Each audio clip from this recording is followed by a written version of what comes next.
BPSC के द्वारा आयोजित 17वीं परीक्षा को रद्द करने की मांग को लेकर के लगातार बीपीएससी अभ्यर्थी जो हैं सत्याग्रह आंदोलन पर हैं और ऐसे में आयोग के द्वारा जो पटना स्थित बापू परिसर का परीक्षा केंद्र को जो कैंसिल कर दिया गया था, रद्द कर दिया गया था, उसे अब पुनः 4 जनवरी को लिया जाना है। हालांकि अब तक जो अभ्यर्थी हैं पूरी परीक्षा को रद्द करने की मांग को लेकर के पिछले 17 दिनों से यहाँ सत्याग्रह आंदोलन कर रहे हैं। इस दौरान इन्होंने कई बार प्रदर्शन किया और पुलिस की लाठियां भी इन लोगों को खानी पड़ी है। लेकिन अब महज कुछ घंटे ही बच गए हैं परीक्षा होने में, तो अब यहाँ पर जो छात्र अभ्यर्थी है, बीपीएससी के जो अभ्यर्थी हैं, इनकी अब अगली रणनीति क्या होगी 4 तारीख से पूर्व की, मतलब 3 या 4 तारीख को क्या ये लोग रणनीति तैयार करेंगे, इस पर चर्चा करने के लिए भी हमारे साथ बीपीएससी अभ्यर्थी भी हैं और छात्र नेता भी हैं। इनसे बात करते हैं। सर, लगातार आप लोग आंदोलन पर बैठे हुए हैं, अब क्या लगता है महज कुछ घंटे ही बाकी रह गए हैं रद्द परीक्षा को पुनः परीक्षा करवाने में, अब ऐसे में आप लोग क्या करेंगे, क्या कुछ आप लोग रणनीति तैयार कर रहे हैं? पहले आपको धन्यवाद। अभी जो बैठक एक बुलाई गई थी जिसमें सारे अनशन पर बैठे छात्र और सब अभ्यर्थी जो गर्दनीबाग धरना स्थल में है, एक सामूहिक निर्णय लिया गया, क्योंकि अब आर पार की लड़ाई होनी है। क्योंकि हम लोग ने प्रार्थना, विनती, रिक्वेस्ट, आमरण अनशन, धरना सब करके देख लिए। जिस प्रकार से प्रदर्शन था, लगभग 35,000 से 40,000 अभ्यर्थी एक मांग को लेकर री एग्जाम, और मुख्यमंत्री जी से हमारी बात करवा दीजिए। मुख्यमंत्री जी अगर हमारे आंदोलन को अगर कहेंगे कि आपके आंदोलन बिल्कुल गलत है, आपकी डिमांड बिल्कुल नाजायज है, हम लोग आंदोलन को समाप्त कर देंगे। लेकिन क्या हुआ था प्रशासन को कि छात्रों पर लाठीचार्ज हुआ, और लाठीचार्ज ही नहीं, इस कड़कड़ाती ठंड में आपने लोगों के ऊपर लाठी और पानी की बौछार की। क्या व्यवस्था ऐसे चलेगी कि बिहार के अभ्यर्थी अपनी मांगों को लेकर अगर आप उतरेंगे तो लाठी और गोली चलाएंगे? क्या पानी का इस्तेमाल करेंगे? तो हम बार बार उनसे पूछना चाहते हैं। और मुख्य सचिव को जो डेलीगेशन हमारी टीम गई थी, जो ज्ञापन सौंपा गया है, बापू परिसर केंद्र का सवाल नहीं है, सवाल है कि राज्य के 22 ऐसे परीक्षा केंद्र हैं जिनका पूरी एविडेंस उनको सौंपी गई है और बताया गया है कि कहीं जैमर काम नहीं कर रहा था, जहां प्रॉपर चेकिंग छात्र अभ्यर्थियों की नहीं हुई, 10 मिनट लेट से कई अभ्यर्थियों की एंट्री हुई है, कई ऐसे जगह जहां लाइट कट गया। कौन सा खेल चल रहा था, ये बात बताए और एजेंसी जांच करे। 3 दिन बीतने वाला है, एक श्वेत पत्र जारी करेगा, वाकई में जांच हो रही है या ऐसे ही छात्रों को बरगलाने का प्रयास चल रहा है? तो हम एक ही डिमांड कर रहे हैं कि मुख्यमंत्री जी फैसला करें, क्योंकि जो डिप्टी सीएम सम्राट चौधरी मंतव्य दे रहे हैं, पहले कहते थे कि आप एविडेंस लेकर आइए, हम 1 मिनट में परीक्षा कैंसिल कर देंगे। जब हम लोग तैयार किए कि हम एविडेंस दे रहे हैं तो वो उसी दिन दिल्ली चले गए। और आज जो है, कल बोल रहे हैं कि बीपीएससी ऑटोनोमस बॉडी है। जब वो ऑटोनोमस बॉडी है तो फैसला आप कैसे ले सकते थे?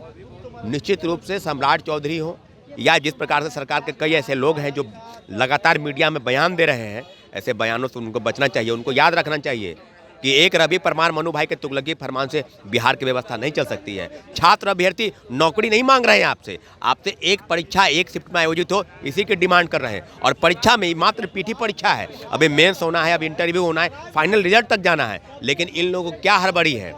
ये लोग जानते हैं कि जो खेल चल रहा है उसी का भंडाफोड़ ये लोग करना चाहते हैं। अब आप लोग क्या करेंगे? अब महज कुछ घंटे बाकी रह गए परीक्षा आयोजित होने में। एक बैठक आयोजित हुई है, हम लोग 3 तारीख और 4 तारीख को बहुत बड़े प्रोटेस्ट की तैयारी में हम लोग हैं।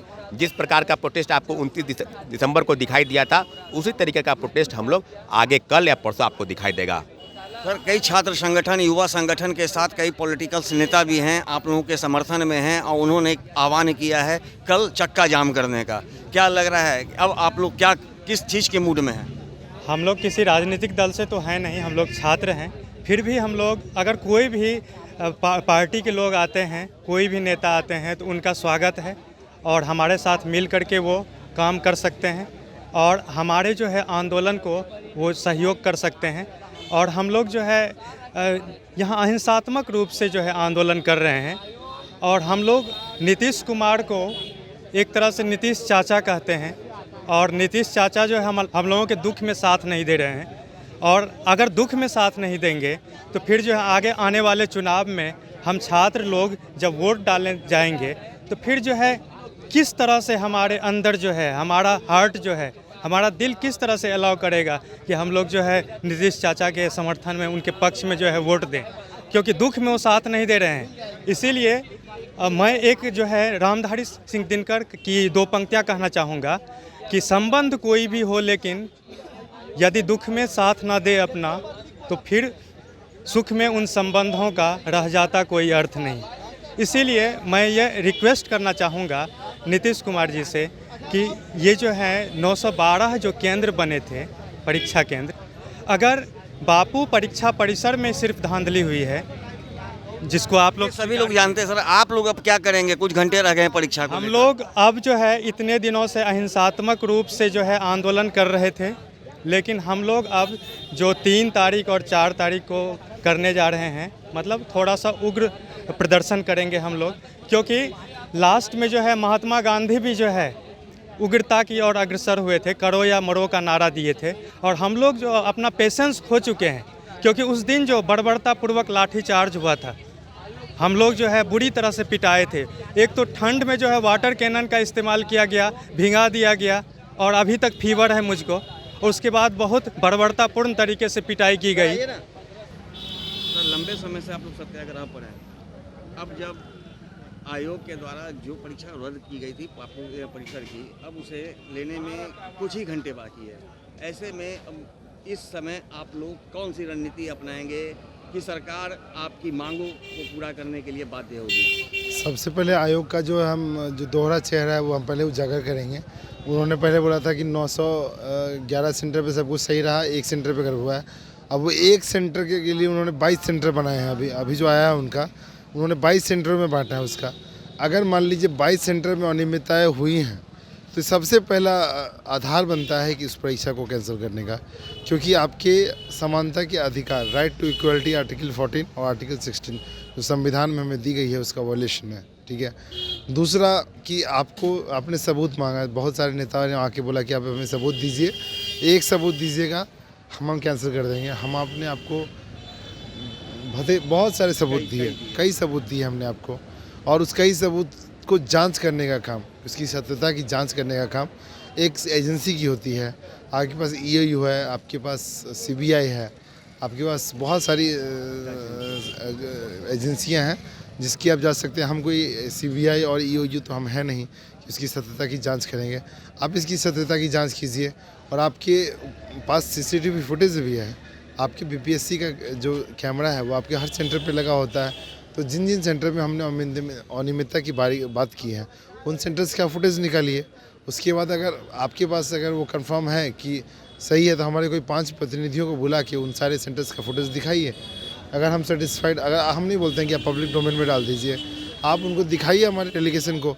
अगर हमारा डेलीगेशन सेटिस्फाई हो जाता है कि नहीं, हाँ ये सारे जगहों पे जो हमने क्वेश्चन उठाए हैं यहाँ पे कुछ ऐसा नहीं हुआ था जिससे कि डेलीगेशन गए थे, 48 घंटे का समय मिला था। हाँ, हमारा रिस्पॉन्स आया? हमने अपनी सारी बातें रख दी थी। हमने उनको कारण भी बताया था कि क्यों इस परीक्षा को रद्द करनी चाहिए। उसके बाद भी ये बॉल अभी केंद्र सरकार के पाले में है। उनकी तरफ से जो निर्णय आएगा और जो लास्ट की स्थिति बनेगी उसके हिसाब से हम लोग निर्णय लेंगे कि हमें आगे क्या करना है। फिर क्या लगता है कि पटना में एक बार फिर से 3 या 4 तारीख को कोई बड़ा आंदोलन देखने को मिलेगा? ये तो हम लोग का जो नेतृत्व, हम लोग आपस में जो कमेटी डिसाइड करेगी उसके हिसाब से निर्णय होगा। अभी हम इंडिविजुअली कुछ नहीं बता सकते। लेकिन क्या लग रहा है कि अब नेतृत्व करता आप लोग के कौन होंगे? नेतृत्व करता यहाँ पे कोई एक नहीं है, ये पूरे छात्रों का। जो लोग भी पहले आपके शिक्षक थे, आपके समर्थन में आ रहे थे, उन लोगों को तो समझिए कि नज़रबंद कर दिया गया। वो अब छात्रों की लड़ाई है, छात्र ही इस लड़ाई को लड़ रहे हैं। यहाँ पे देखिए हमेशा ये आंदोलन छात्र के लिए और छात्र के द्वारा था। शिक्षकों का हमें मार्गदर्शन प्राप्त था, क्योंकि शिक्षक आपकी हर कदम पे आपकी मदद करते हैं एज ए मार्गदर्शक के रूप में। तो ऐसा नहीं है कि यहाँ पे किसी एक छात्र के ऊपर हम डाल दें कि वो नेतृत्व करता है। तो क्या लगता है बिहार भर के छात्र एकजुट कल हो पाएंगे? कल नहीं, कल भी थे, आज भी हैं और आगे भी रहेंगे। तो ये एकजुटता का कोई तो प्रश्न ही नहीं उठता है कि हम लोग एकजुट नहीं हैं। जब समय आएगा कि आपको एकजुट होना है, वहाँ पे हमारी भारी मात्रा में छात्र हमारे साथ उपस्थित होंगे। कल कई छात्र संगठन, युवा संगठनों के द्वारा या फिर यूँ कहें पप्पू यादव के द्वारा चक्का जाम करने का भी आह्वान किया गया है। तो आप देख रहे हैं कि एकजुटता कितनी दिख रही है, सिर्फ छात्रों के बीच में नहीं, छात्र संगठनों के बीच में भी, राजनीतिक पार्टियों के बीच में भी, जो भी हमारा दर्द समझ रही है वो सभी लोग आ रहे हैं और अपने अपने तरीके से जो विरोध प्रदर्शन कर सकते हैं, जो अपने हमारी मांगों के लिए जो आवाज़ उठा सकते हैं वो लोग उठा रहे हैं, और इसका स्वागत है हमारी तरफ से उनके लिए। होगा जो भी होगा अहिंसात्मक ही रहेगा और गांधीवादी तरीके से ही रहेगा, लेकिन हटेंगे नहीं, यहाँ से हिलेंगे नहीं है हिलेंगे, क्योंकि सरकार बहरी हो चुकी है। तो सुनाने के लिए थोड़ा और लाउड आवाज़ चाहिए, तो लाउड आवाज़ करेंगे, लेकिन हटेंगे नहीं। कल मुख्यमंत्री आवास का भी घेराव हुआ। देखिए क्या होता है। पप्पू यादव कह रहे हैं कि चक्का जाम करेंगे। तो हमारे पक्ष में जो कर रहे हैं, हमारा अगर समर्थन कर रहे हैं तो उनका स्वागत है। जो लोग भी जो कुछ कर रहे हैं उनका स्वागत है। आप लोग का डेलीगेशन गया था, मुख्य सचिव से मिला था, आप भी गए थे, 48 घंटे का अल्टीमेटम दिए थे, क्या हुआ? उन्होंने मुख्य सचिव जी ने कहा था कि 24 घंटे में ही हम सारा कुछ कर लेते हैं, पर हम लोगों ने कहा कि सर आप 48 घंटे ले लीजिए, लेकिन चीज़ों को और अच्छे से कीजिए। तो उन्होंने बोला ठीक है, क्योंकि हम तो किसी के छात्र के साथ अन्याय नहीं होने देंगे। तो 48 घंटे तो ख़त्म हो चुके हैं। जवाब आया? कोई जवाब नहीं आया। जवाब आता तो पता ही होता सर आपको। कोई जवाब नहीं आया, इसी बात की निराशा है। लेकिन ठीक है, हम लोग सत्य पे हैं, तो बादल कितनी देर तक सूरज को ढकेगा? तो कभी ना कभी सूरज निकलेगा ही। तो हम लोग टिके हैं, हम लोग रहेंगे, लगातार रहेंगे। तो जैसा कि आपने सुना, जो यहाँ पर अहिंसा का मार्ग अपनाते हुए सत्याग्रह आंदोलन पर बैठे हैं, अब सीधे तौर पे अब सरकार को चेतावनी दे रहे हैं कि अब अहिंसा का मार्ग छोड़ के हमें भी उग्र होना होगा। यानी कि 3 और 4 तारीख यानी आने वाले 2 दिन जो हैं वो सरकार के लिए काफ़ी चुनौती भरापूर्ण हो सकता है, क्योंकि जिस तरह से छात्र संगठन व युवा संगठन के साथ कई राजनीतिक दलों के नेताओं के द्वारा बिहार के राजधानी पटना में चक्का जाम और बड़ा आंदोलन करने की चेतावनी दी जा रही है, तो निश्चित रूप से ये सरकार के लिए बड़ी चुनौती होगी। अब देखना यह है कि जिस तरह से अब ये अभ्यर्थी उग्र रूप अपनाने को तैयार हो गए हैं, तो क्या अब भी सरकार इनकी मांगों को पूरा करती है या फिर इन अभ्यर्थियों को आगे भी सत्याग्रह आंदोलन करने पर बाध्य होना पड़ेगा। सहयोगी शशि अनिल के साथ ज्ञानेंद्र वर्मा, दर्शन न्यूज, पटना।